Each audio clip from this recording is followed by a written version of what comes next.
blame the government? Does it damage the government? Or just Barnaby? On the line, and the Nationals have got their heads down. New South Wales Senator for Liberal Democrats, Senator David Leyonhjelm. Good morning. Good morning, Neil. Well, you're close to it. You're in the middle of it. Do you think this has rattled the National Liberal coalition? Yes, I do. The Nationals aren't very happy about it, as far as I can tell. Barnaby doesn't have the same support he had as before the reshuffle in December. Some of Barnaby's supporters were elevated, and others lost their job. So he's not, 100% loved in his own party room, but I think he still has overwhelming support. And as you said in your introduction, Malcolm has dumped on him in public, and I don't think they like that. He's basically said, "There's the door, Barnaby, go out." And the Nationals are saying, "Well, that's not your call." So what do you think will happen? Where does it go from here? Well, things have got tense in the coalition before, and eventually it's blown over. And the truth is, they're locked in a boat surrounded by sharks, and if one of them jumps over, they'll both die probably. So I don't think they can do anything about it. I think they're stuck with each other. And the reality is that Barnaby will either hang on for another month or hang on for another 6 months, but either way, I think the end is in sight. He's finished? I think so, yes. Do you think that the electorate, the voters, will judge the government harshly over this or not? Is it more a Barnaby Joyce matter?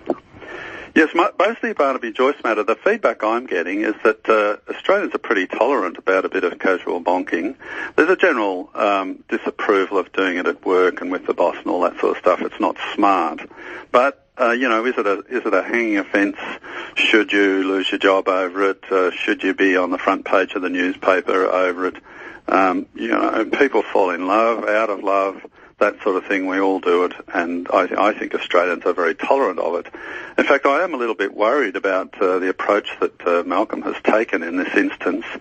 Clearly, he personally disapproves of what occurred, of Barnaby's leaving his wife, and it was a moral judgment. Very much a moral judgment. And there's a bit of a problem when disapproval turns into a regulation. Now, admittedly, it's only a ministerial code of conduct, so it's not binding on anyone else, or it can be changed at any time. But still and all, to make it a rule based on disapproval, I think is a bad practice. We do that all the time. Here in Australia, I don't like cigarettes, so therefore I should regulate the crap out of them. I don't like people drinking too much, so therefore we'll regulate the hell out of that too. And it's all based on disapproval rather than consequences. But I think the proper approach would be to say, well, has Barnaby's behaviour or has any ministerial relationship, office relationship, affected their performance? Yeah. And then you judge it based on their performance. And often their performance does suffer. And that then gives you grounds to say, okay, well, something's got to be done about it. And in Barnaby's case, it does look like that happened. His chief of staff resigned. Yes.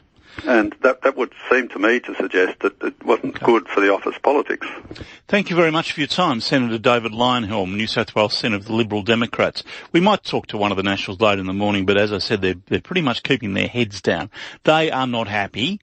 How far that goes, I like David Leyonhjelm's explanation. They're all on a boat surrounded by sharks. One goes overboard, everybody dies. Marianne, hello. Oh, hi, Neil. Look, I think Barnaby should have really resigned